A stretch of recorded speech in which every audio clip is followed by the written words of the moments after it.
Our journey starts in Kathmandu, Nepal. Currently, over 29,500,000 people live in Nepal, and the country is home to over 125 ethnic groups. These are the Chetri.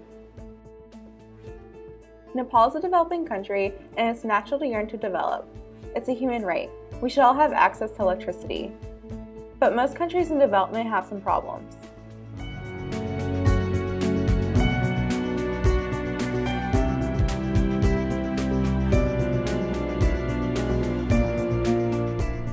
Single-use plastics is one of Nepal's biggest culprit of pollution.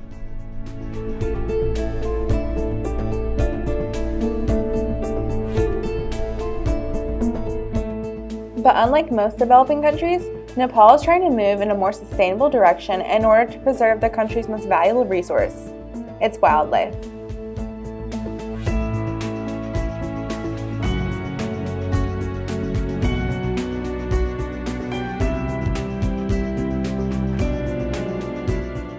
Even after a devastating earthquake in 2015 that killed over 7,000 people, Nepal is still committing to sustainable development.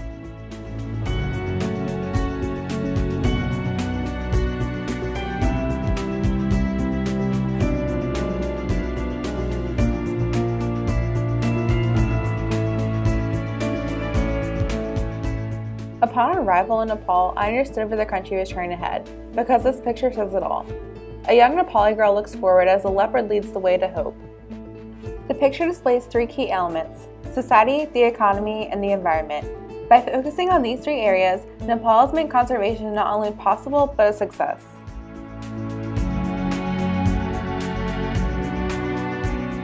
First, the economy has to focus on conservation. Tourists come from all over the globe to see Nepal's wildlife. The streets are full of shops that display trinkets of Nepal culture for tourists.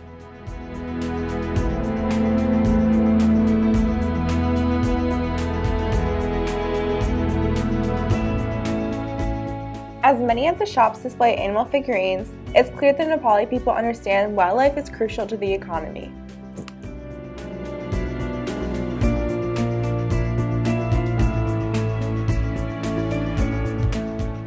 I even met a guide on my trip who proudly showed me his official trekking license given to him by the Department of Nepal Tourism. And with all this tourism benefiting the country, the government as well as the people understand the need to protect wildlife. This is why wildlife in Chitwan National Park are guarded 24/7 by armed guards. Patrols are done often to catch poachers, and the park has seen 3 years with zero poaching, a remarkable feat considering the demand for ivory. This rhino has lost his horn, but luckily not his life like many others before him. 10,000 visitors come to Chitwan each year to see the wildlife and the diverse vegetation.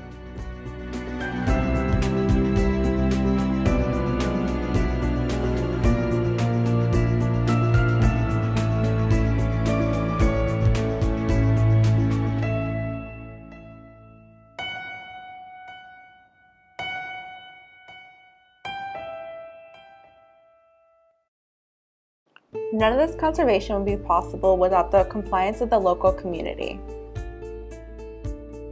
50% of the money made from the wildlife tourism is being used to pay villagers in the buffer zone.